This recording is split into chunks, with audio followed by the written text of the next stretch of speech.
প্রিয় দর্শক বন্ধুরা, আজ আবারও চলে এসেছি একটি নতুন ব্লগ নিয়ে। আশা করি তোমরা সকলে ভালো আছো আর এভাবেই তোমরা ভালোবাসা দিয়ে পাশে থেকো।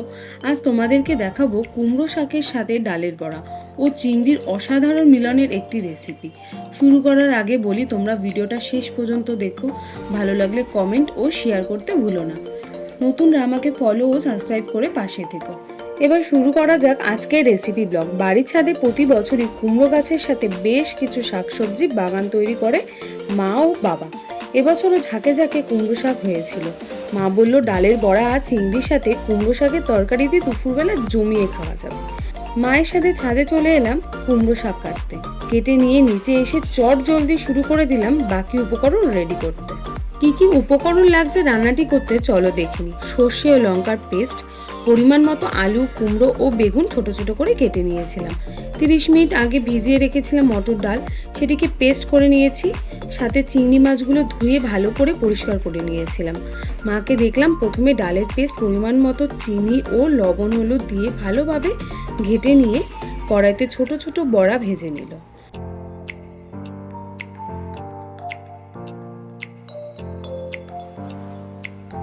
ডালের মধ্যে কি কি দিয়েছিল? নুন, হলুদ আর লঙ্কা। লঙ্কা, একটু মিষ্টি, লাইট মিষ্টি, বড়া ভাজার জন্য।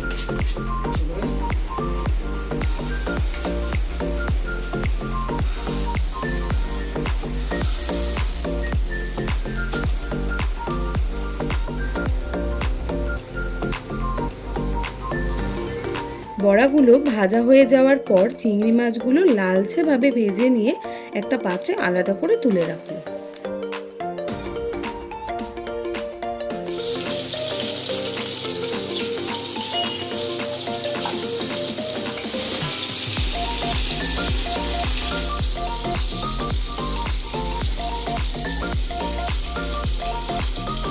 কালো জিরা ফোড়ন দিচ্ছ? এরপর গরম তেলে কালো জিরে সম্বাদ দিয়ে কাটা সবজির সাথে কুমড়ো শাকের ডাঁটাগুলো দিয়ে একটু নেড়ে চেড়ে নিয়ে ঢেকে দিল।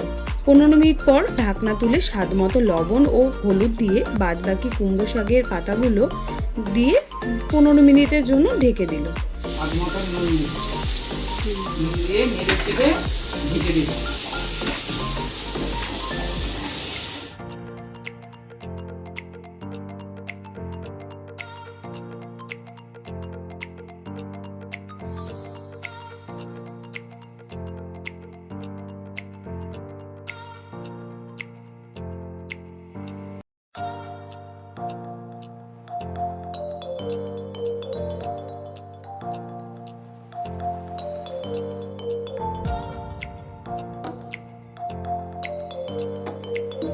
এবার কি ঢেকে দেবে?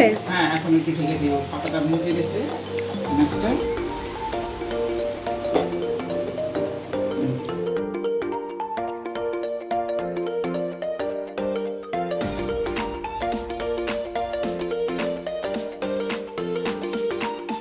তরকারিটা বেশ কিছুটা মজে আসার পর পরিমাণ মতো চিনি, আগে করে রাখা লঙ্কা সর্ষের পেস্ট ও ভেজে রাখা চিংড়ি ও ডালের বড়াগুলো একসাথে দিয়ে 2-3 মিনিট মতো নেড়ে চেড়ে নিয়ে আবার ঢাকনা দিয়ে ঢেকে দিল।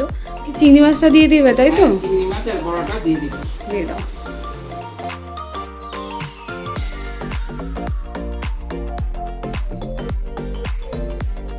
দেখতে তো বেশ ভালো লাগছে, খেতে কেমন লাগবে? গন্ধটাও খুব সুন্দর বেরিয়েছে।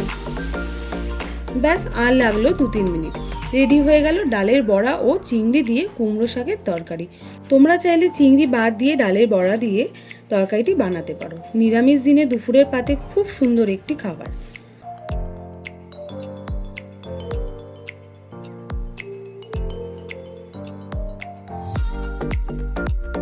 যাই হোক, তোমরা রান্নাটি বাড়িতে ট্রাই করো। তোমাদের বলছি, রেসিপিটি অসাধারণ টেস্টি, খুব ভালো লাগবে তোমাদের।